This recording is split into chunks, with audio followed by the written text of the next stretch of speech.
ओम शांति।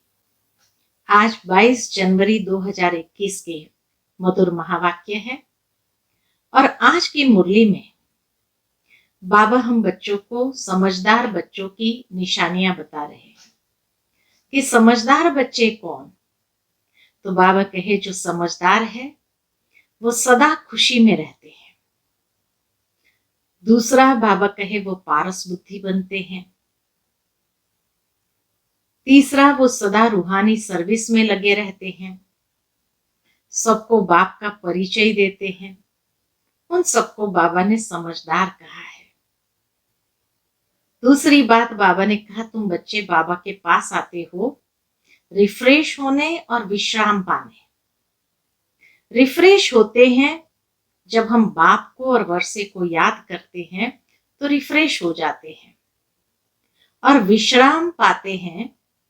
एक तो मधुबन में बाबा के पास आते तो विश्राम मिलता है, दूसरा बाबा कहे शांति धाम में विश्राम मिलता है, और तीसरा सुखधाम में सदा विश्राम ही विश्राम है। तो रिफ्रेश होना और विश्राम प्राप्त करना, ये दो बातों के ऊपर बाबा ने बहुत अच्छी बातें सुनाई है। सुनते हैं बाबा के मधुर महावाक्य। ओम शांति। मीठे बच्चे, तुम बाप के पास आए हो रिफ्रेश होने। बाप और वर्षे को याद करो तो सदा रिफ्रेश रहेंगे। प्रश्न है, समझदार बच्चों की मुख्य निशानी क्या होगी? उत्तर है, जो समझदार है उन्हें अपार खुशी होगी। अगर खुशी नहीं तो बुद्धू है अर्थात बेसमझ है। समझदार अर्थात पारस बुद्धि बनने वाले, वह दूसरों को भी पारस बुद्धि बनाएंगे, रूहानी सर्विस में बिजी रहेंगे, बाप का परिचय देने बिगर रह नहीं सकेंगे। ओम शांति। बाप बैठ समझाते हैं, यह दादा भी समझते हैं, क्योंकि बाप बैठ दादा द्वारा समझाते हैं। तुम जैसे समझते हो वैसे दादा भी समझते हैं। दादा को भगवान नहीं कहा जाता, यह है भगवान वाच। बाप मुख्य क्या समझाते हैं कि बच्चे देही अभिमानी बनो। ये क्यों कहते हैं? क्योंकि अपने को आत्मा समझने से हम पतित पावन परमपिता परमात्मा से पावन बनने वाले हैं। इसलिए बाबा कहते हैं बच्चे देही अभिमानी बनो। यह बुद्धि में ज्ञान है अर्थात समझ है, सबको समझाना है। पुकारते भी है कि हम पतित है, नई दुनिया पावन जरूर ही होगी। नई दुनिया बनाने वाला स्थापन करने वाला बाप है, उनको ही पतित पावन बाबा कह बुलाते हैं। पतित पावन साथ में उनको बाप कहते हैं। बाप को आत्माएं बुलाती है, शरीर नहीं बुलाएगा। हमारी आत्मा का बाप पारलौकिक है, वही पतित पावन है। यह तो अच्छी रीति याद रहना चाहिए। यह नई दुनिया है या पुरानी दुनिया है, ये समझ तो सकते हैं ना। ऐसे भी बुद्धू है जो समझते हैं हमको सुख अपार है। ऐसे भी बेसमझ है इस दुनिया में जो समझते हैं हमको तो सुख अपार है, हम तो जैसे स्वर्ग में बैठे हैं। परंतु यह भी समझना चाहिए कि कलयुग को कभी स्वर्ग कह नहीं सकते। नाम ही है कलयुग, पुरानी पतित दुनिया। अंतर है ना। मनुष्य की बुद्धि में यह भी नहीं बैठता है, बिल्कुल ही जड़ीभूत अवस्था है। बच्चे नहीं पढ़ते हैं तो कहते हैं ना, दुनिया में अगर बच्चे नहीं पढ़ते हैं तो कहते हैं ना कि तुम तो पत्थर बुद्धि हो। बाबा भी लिखते हैं तुम्हारे गांव निवासी तो बिल्कुल पत्थर बुद्धि है। समझते नहीं है क्योंकि दूसरों को समझाते नहीं है। खुद पारस बुद्धि बनते हैं तो दूसरे को भी बनाना चाहिए, पुरुषार्थ करना चाहिए। इसमें लज्जा आदि की तो बात ही नहीं। परंतु मनुष्य की बुद्धि में आधा कल्प उल्टे अक्षर पड़े हैं तो वो भूलते नहीं हैं। कैसे भुलाएं? भुलवाने की ताकत भी तो एक बाप के पास ही है। जितना बाबा को याद करेंगे तो पिछली बातें सब भूलना सहज हो जाएगा। बाप बिगर यह ज्ञान तो कोई दे नहीं सकते। गोया सब अज्ञानी ठहरे। उनका ज्ञान फिर कहां से आए? जब तक ज्ञान सागर बाप आकर न सुनाए, तमो प्रधान माना ही अज्ञानी दुनिया, सतो प्रधान माना दैवी दुनिया। फर्क तो है ना। देवी देवताएं ही पुनर्जन्म लेते हैं, समय भी फिरता रहता है, बुद्धि भी कमजोर होती जाती है। बुद्धि का योग लगाने से जो ताकत मिले वो फिर खलास हो जाती है। अभी तुमको बाप समझाते हैं। क्या समझाते हैं? अभी तुमको बाप समझाते हैं तो तुम कितने रिफ्रेश होते हो। ज्ञान हमें ना रिफ्रेश कर देता है। तुम रिफ्रेश थे और विश्राम में थे। बाप भी लिखते हैं ना, बच्चों आकर रिफ्रेश भी हो जाओ और विश्राम भी पाओ। बाबा चिट्ठी लिखते हैं कई बच्चों को कि बच्चे आ जाओ मधुबन में, थोड़ा रिफ्रेश भी हो जाओ और विश्राम भी पाओ। रिफ्रेश होने बाद तुम सतयुग में विश्रामपुरी में जाते हो। यहाँ रिफ्रेश हो जाते, फिर दूसरा सतयुग में विश्राम को पाते हैं। वहां तुमको बहुत विश्राम मिलता है। वहां सुख, शांति, संपत्ति आदि सब कुछ तुमको मिलता है। तो बाबा के पास आते हैं रिफ्रेश होने, विश्राम पाने। रिफ्रेश भी शिव बाबा करते हैं, विश्राम भी बाबा के पास लेते हैं। विश्राम भी बाबा के पास लेते हो। विश्राम माना शांत, एकदम शांति में। तो विश्राम माना शांत। थक कर विश्रामी होते हैं ना। कोई कहाँ जाते हैं विश्राम पाने। इस दुनिया में भी लोग इधर उधर विश्राम पाने जाते हैं। कोई हिल स्टेशन जाते हैं, कोई कहाँ जाते हैं। उसमें तो रिफ्रेशमेंट की बात ही नहीं। यहाँ तुमको बाप रोज समझाते हैं तो तुम यहाँ आकर रिफ्रेश होते हो। याद करने से तुम तमो प्रधान से सतो प्रधान बनते हो। सतो प्रधान बनने के लिए ही तुम यहाँ आते हो। उसके लिए क्या पुरुषार्थ है? बाबा कहे तुम आते हो सतो प्रधान बनने के लिए, तो उसके लिए क्या पुरुषार्थ है? मीठे मीठे बच्चे बाप को याद करो। याद से ही आत्मा सतो प्रधान बनेगी। बाप ने सारी शिक्षा तो दी है।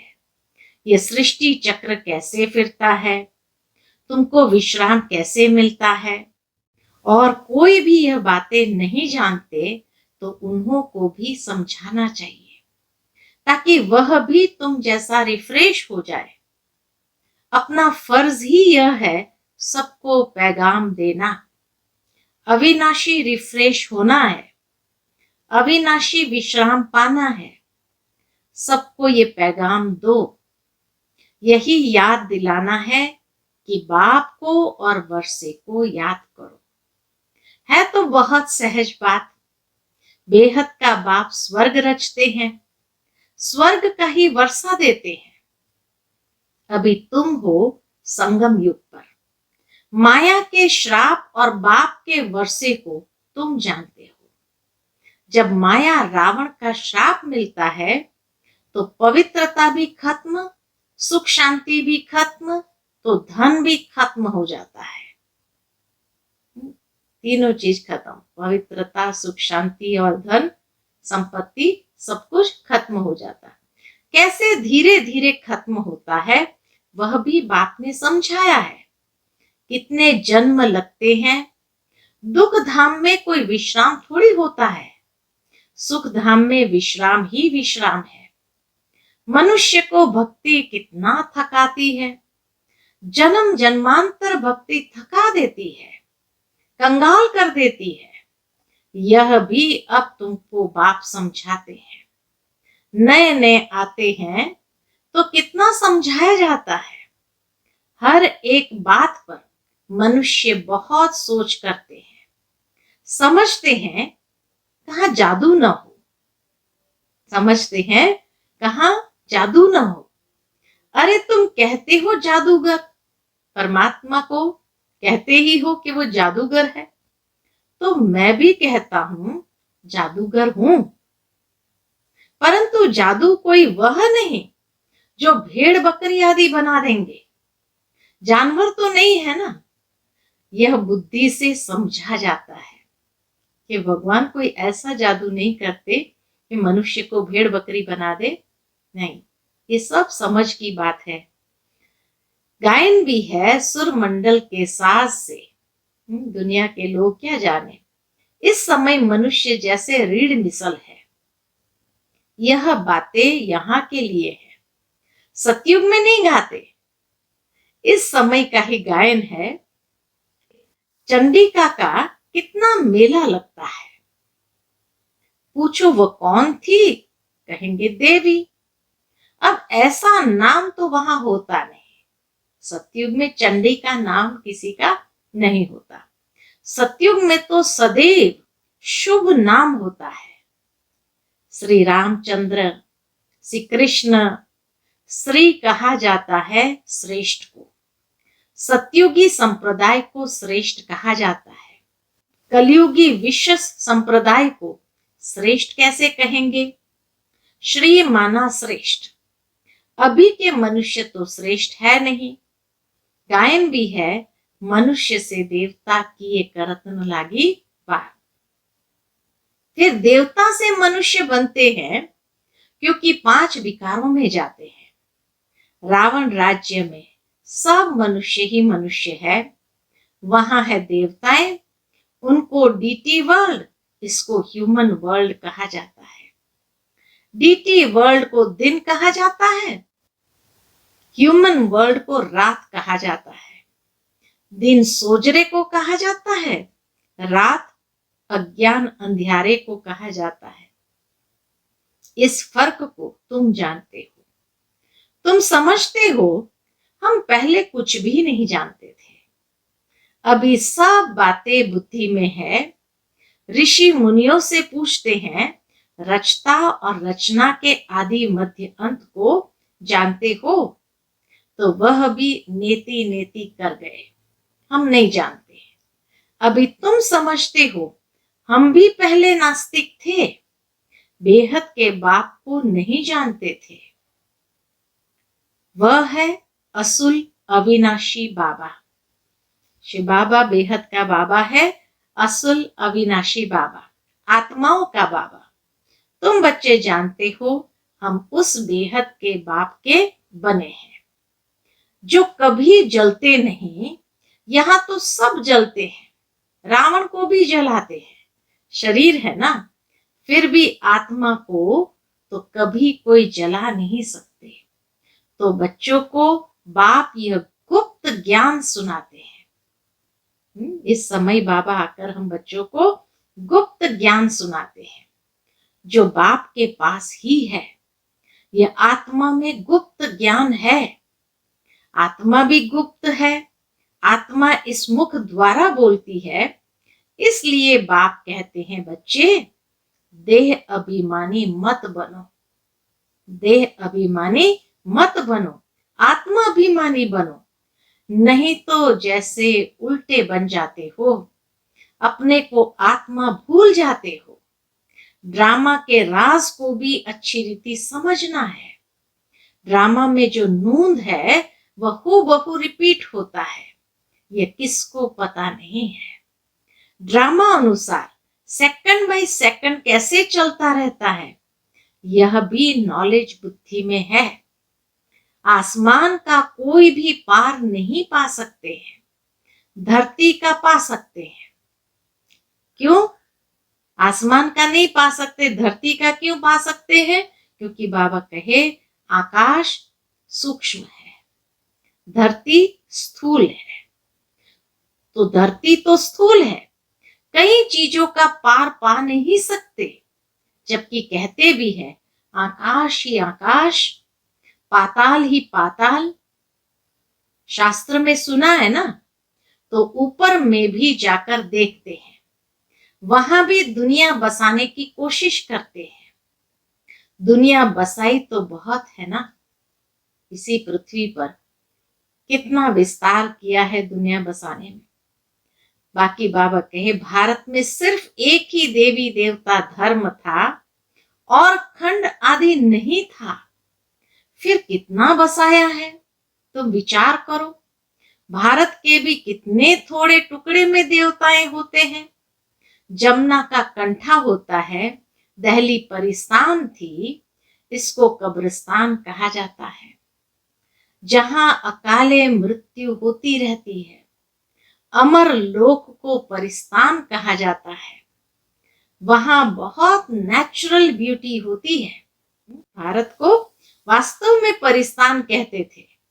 ये लक्ष्मी नारायण परिस्तान के मालिक है ना, कितने शोभावान है, सतो प्रधान है ना, नेचुरल ब्यूटी थी। आत्मा भी चमकती रहती है। बच्चों को दिखाया था कृष्ण का जन्म कैसे होता है, सारे कमरे में ही जैसे चमत्कार हो जाता है, माना इतना प्रकाश प्रकाश हो जाता है। तो बाप बच्चों को बैठ समझाते हैं, अभी तुम परिस्तान में जाने के लिए पुरुषार्थ कर रहे हो, नंबरवार तो जरूर चाहिए।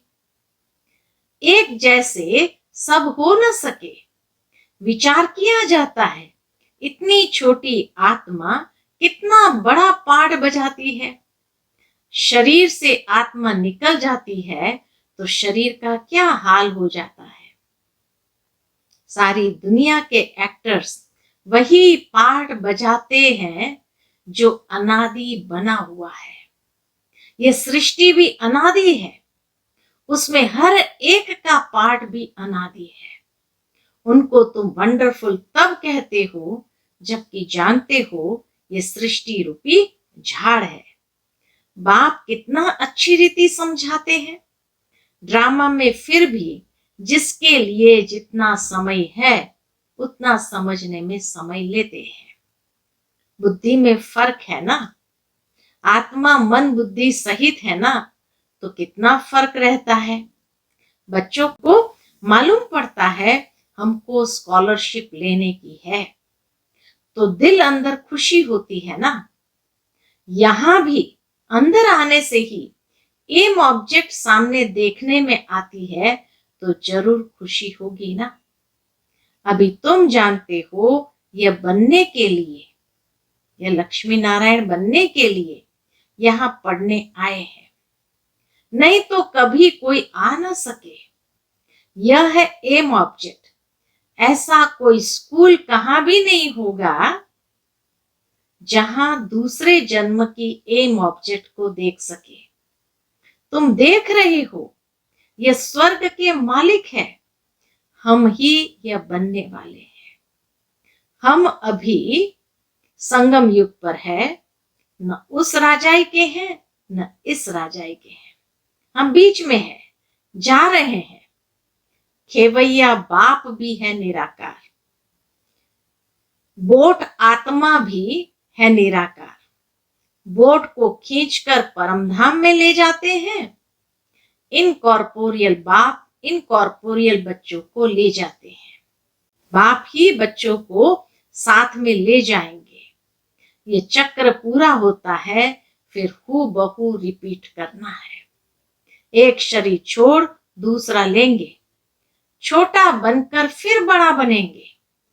जैसे आम की गुठली को जमीन में डाल देते हैं तो उनसे फिर आम निकल आएंगे। वह है हद का झाड़, यह मनुष्य सृष्टि रूपी झाड़ है। इनको वैरायटी झाड़ कहा जाता है। सतयुग से लेकर कलयुग तक सब पार्ट बजाते रहते हैं। अविनाशी आत्मा 84 के चक्र का पाठ बजाती है। लक्ष्मी नारायण थे जो अब नहीं है। चक्कर लगाए अब फिर यह बनते हैं। कहेंगे पहले ये लक्ष्मी नारायण थे, फिर उन्हों का यह है लास्ट जन्म ब्रह्मा सरस्वती। अब इस सबको वापस जरूर जाना है। स्वर्ग में तो इतने आदमी थे नहीं, न इस्लामी न बौद्धि, कोई भी धर्म वाले एक्टर्स नहीं थे सिवाय देवी देवताओं के। ये समझ भी कोई में नहीं है। समझदार को टाइटल मिलना चाहिए ना।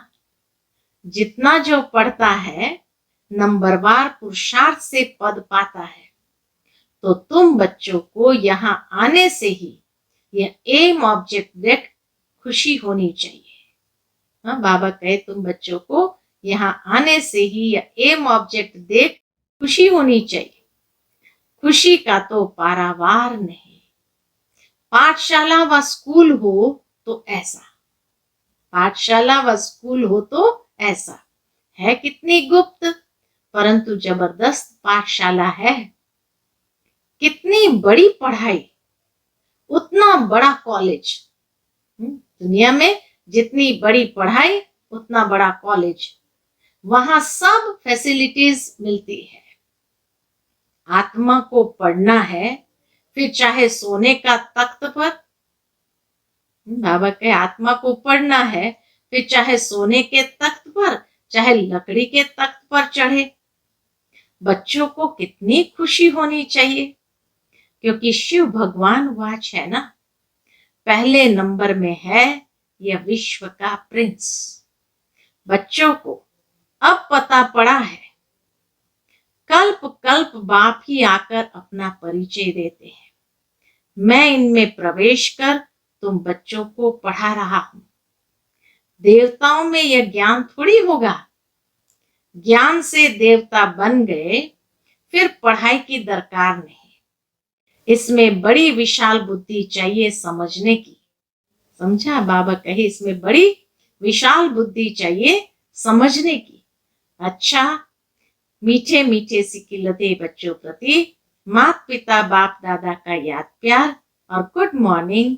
रूहानी बाप की रूहानी बच्चों को नमस्ते। हम सब रूहानी बच्चों की रूहानी माता पिता बाप दादा को याद प्यार, गुड मॉर्निंग और नमस्ते नमस्ते। शुक्रिया बाबा, शुक्रिया। आज की मुरली से धारणा के लिए मुख्य सार। पहली पॉइंट, ये पतित दुनिया का बुद्धि से संन्यास कर पुरानी देह और देह के संबंधियों को भूल अपनी बुद्धि बाप और स्वर्ग तरफ लगानी है। दूसरी पॉइंट, अविनाशी विश्राम का अनुभव करने के लिए बाप और वर्षे की स्मृति में रहना है। सबको बाप का पैगाम दे रिफ्रेश करना है। रूहानी सर्विस में लज्जा नहीं करनी है। रूहानी सर्विस में कभी लज्जा नहीं आनी चाहिए। आज का बाबा का मधुर वरदान है, सदा बाप के सन्मुख रह खुशी का अनुभव करने वाले अथक और आलस्य रहित भव। सदा बाप के सन्मुख रह खुशी का अनुभव करने वाले अथक और आलस्य रहित भव। कोई भी प्रकार के संस्कार या स्वभाव को परिवर्तन करने में दिल शिकस्त होना या अलबेलापन आना भी थकना है। कोई भी पुराने स्वभाव संस्कार को परिवर्तन करने में दिल शिकस्त होना या अलबेलापन आना यह भी थकना है। इससे अथक बनो। अथक का अर्थ है जिसमें आलस्य न हो। जो बच्चे ऐसे आलस्य रहित है वे सदा बाप के सन्मुख रहते और खुशी का अनुभव करते हैं। उनके मन में कभी दुख की लहर आ नहीं सकती। इसलिए सदा सन्मुख रहो और खुशी का अनुभव करो। सदा सन्मुख रहो और खुशी का अनुभव करो। फिर आज का मधुर स्लोगन है, सिद्धि स्वरूप बनने के लिए हर संकल्प में पुण्य और बोल में दुआएं जमा करते चलो। सिद्धि स्वरूप बनने के लिए हर संकल्प में पुण्य और बोल में दुआएं जमा करते चलो। अच्छा, ओम शांति।